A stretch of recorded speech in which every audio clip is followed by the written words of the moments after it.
नमस्कार दर्शक बंधु मो प्रियव्रत आपण मैंने देखुंट भूत गप। आशा करुँची आपण मैंने बहुत भलरे थे सांग मैंने आज एपिसोड रे मु आमर जने सब्सक्राइबर भाई को स्टोरी को कवर करुँची। बहुत बहुत धन्यवाद आपण माननकु निजर हरर एक्सपीरियंस आम सह शेयर करने को। जदि आपण माननकु भी स्टोरी पठाइबार अछि ताहले स्क्रीन रे व्हाट्सएप नंबर दिया जाइछि। आपण चाहिए सेठारे पठाई परिबे।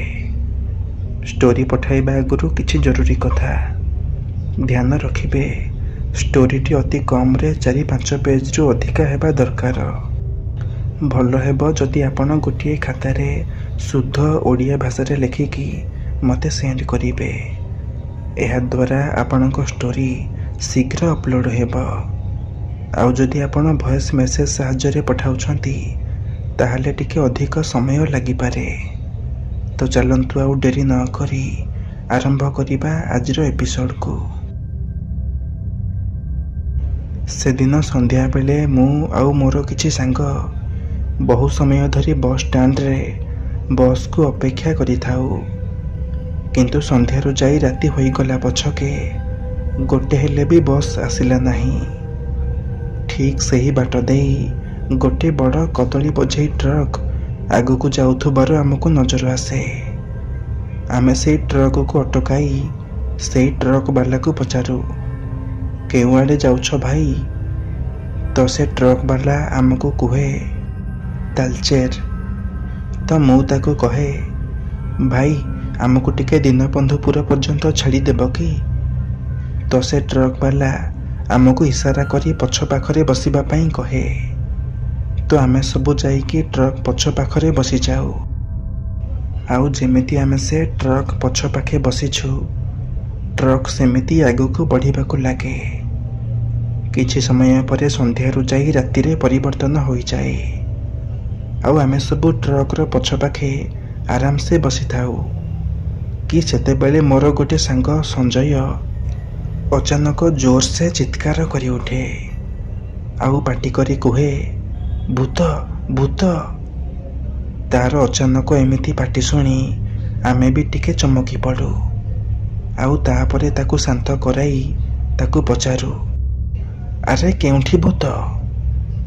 तो से हाथ इशारा करी आमको ट्रक रो पछ पाख डाला आड़े देखिबा पाई कहे। आउ मु डरी डरी ट्रक रो पछ आड़े देखिबा को लागे। आउ जेमिति मो मुंड उठाई ट्रक रो पछ आड़े देखिछि मोर तो मान जेमिति होश ही उड़ी जाए। ट्रक रो पछ पाख डाला रे गोटे धला केश रखिथिबा बुढ़ी मनीष जार मुंड फाटी जाई थाए। से ट्रक रो डाला रे गोटे गोड़ ऊपर को करी झुलु थाए। एहा देखी मु भୟରେ चित्कार करी उठे। आउ पछरे जाई छंदी होई बसी पड़े। मोर एमिति भय देखी बाकी सांग माने भी एकदम डरी जाती। आउ से माने भी सब भूत भूत बोली पाटी करी उठंती। आमे समस्ते से बुढ़ी को ट्रक भितरे स्पष्ट देखि पारु थाउ। तो आमे भୟରେ समस्ते ट्रक रो गोटे कोण रे जाई जाकी जुकी होई बसी पड़ू कि सेते बेले से बुढ़ी ट्रक भितर को प्रवेश करे। जहा पाखरु देखिबा को आहुरी अधिक भयानक मने हुए। आमे जीवन विकल रे से ट्रक ड्राइवर को आवाज देबारे लगी थाउ भाई ट्रक अटकाओ। किंतु जना नहीं काहींकी से ट्रक वाला आमर आवाज ही सुनी पारु न थाए। आउ एपटे से बुढ़ी प्रेतात्मा धीरे धीरे आमर निकटवर्ती हेबारे लगी थाए। एसबु देखी आम भितरु 3 जन तो एते जोरे डरी जाई थांती कि से माने स्पॉट ऊपर ही बेहोश होई जाती। बाकी थाउ आमे 2 जन संजय आउ मो। सेते बेलकु आमर हालत कौन हेउथबो आपण माने निजे अनुमान लगांतु।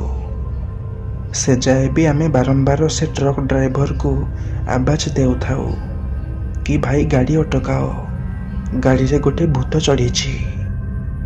किंतु से पर्यंत भी से ट्रक वाला आमर आवाज शुणी पारु न थाए। परंतु भगवान को आशीर्वाद ସେ ଟ୍ରକ୍ ବାଲା ଅଚାନକ ଗାଡ଼ିର ବ୍ରେକ୍ ଲଗାଏ ଆଉ ତା ସହ ରାସ୍ତାରେ ଚାଲୁଥିବା ଅନ୍ୟ ଗାଡ଼ିମାନେ ବି ଗାଡ଼ିର ବ୍ରେକ୍ ଲଗାନ୍ତି ଏବଂ ଏକା ସାଙ୍ଗେ ସମସ୍ତେ ମିଶି ଗାଡ଼ିର ହର୍ଣ୍ଣକୁ ଜୋର ଜୋରରେ ବଜେଇବାକୁ ଲାଗନ୍ତି। ସମସ୍ତ ଗାଡ଼ିର ହର୍ଣ୍ଣ ଶୁଣି ସେ ପ୍ରେତାତ୍ମା ସଙ୍ଗେ ସଙ୍ଗେ ଆମ ଆଖି ସାମ୍ନାରୁ କୁଆଡ଼େ ଗାୟବ ହୋଇଯାଏ ଆଉ ତାପରେ ଆମ ଦେହରେ ମାନ ଯେମିତି ଏକ ଜୀବନ ପଶେ।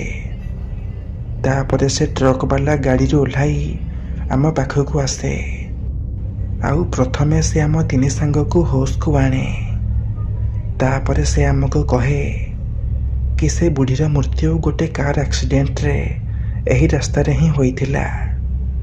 ତ ସେହି ଦିନଠାରୁ କେବେ କେବେ ସେ ବୁଢ଼ୀର ଆତ୍ମା ଯେକୌଣସି ଟ୍ରକ୍ ବାଲା ହେଉ କି କାର୍ ବାଲା ହେଉ କେଉଁଠି ବି ନଜର ଆସିଯାଏ। କିନ୍ତୁ ତୁମମାନଙ୍କର ଭାଗ୍ୟ ଭଲ କି ଶେଷ ମୁହୂର୍ତ୍ତରେ ମୋତେ ତୁମମାନଙ୍କର ଆବାଜ ଶୁଣାଗଲା ଆଉ ମୁଁ ଟ୍ରକ୍ର ବ୍ରେକ୍ ଲଗେଇଦେଲି। ନହେଲେ ଆଜି ସେ ତମମାନଙ୍କର କିଛି ନା କିଛି କ୍ଷତି ନିଶ୍ଚୟ କରିଥାନ୍ତା। ସେ ଟ୍ରକ୍ ବାଲାଠାରୁ ଏସବୁ କଥା ଶୁଣି ସାରିବା ପରେ ଆମେ ପ୍ରଥମେ ଭଗବାନଙ୍କୁ ଧନ୍ୟବାଦ ଦେଉ। ତାପରେ ସେ ଟ୍ରକ୍ ବାଲା ଆମକୁ ସିଧା ଆଣି ଆମ ଘର ପାଖରେ ଛାଡ଼ିଦିଏ ଆଉ ଆମେ ସମସ୍ତେ 5 ଜଣ ଯାକ ସାଙ୍ଗ ଗୋଟେ ଗୋଟେ ନୂଆ ଜୀବନ ପାଇ ଘରକୁ ଫେରି ଆସୁ। କିନ୍ତୁ ସେଦିନ ରାତିରେ ଆମ ଭିତରୁ କାହାକୁ ବି ନିଦ ହୁଏ ନାହିଁ। ହୁଏତ ଆପଣମାନଙ୍କୁ ଏହି କାହାଣୀଟି ଗୋଟିଏ ମନଗଢ଼ା କାହାଣୀ ପରି ଲାଗୁଥାଇପାରେ, କିନ୍ତୁ ବାସ୍ତବିକ ରୂପରେ ଏହା ଏକ ସତ୍ୟ ଘଟଣା ଯାହାକି କେବେ ଲଳିତ ଭାଇ ଓ ତାଙ୍କ ସାଙ୍ଗମାନଙ୍କ ସହ ଘଟିଯାଇଛି। ତେବେ ଦର୍ଶକ ବନ୍ଧୁ, ଇଏ ତ ଥିଲା ଆଜିର କାହାଣୀ ଯାହାକୁ ଆମ ସହ ସେୟାର କରିଥିଲେ ଲଳିତ ଭାଇ। ତେବେ ଆଜିର ଏହି କାହାଣୀଟି ଯଦି ଆପଣମାନଙ୍କୁ ପସନ୍ଦ ଆସିଥାଏ ତାହେଲେ ଭିଡ଼ିଓକୁ ଗୋଟେ ଲାଇକ୍ କରି ଆମ ଚ୍ୟାନେଲଟିକୁ ସବସ୍କ୍ରାଇବ୍ କରିଦେବେ, ଯାହାଫଳରେ ଆଗକୁ ଏମିତି ନୂଆ ନୂଆ ଭିଡ଼ିଓର ନୋଟିଫିକେସନ୍ ଆପଣ ସର୍ବପ୍ରଥମେ ପାଇପାରିବେ। ତେବେ ଆଜି ପାଇଁ ବିଦାୟ ଦିଅନ୍ତୁ। ପୁଣି ଦେଖା ହେବା ଆଉ ଏକ ନୂଆ ଭିଡ଼ିଓରେ ଏମିତି ଆଉ ଏକ ଭୟଙ୍କର କାହାଣୀ ସହ। ଧନ୍ୟବାଦ।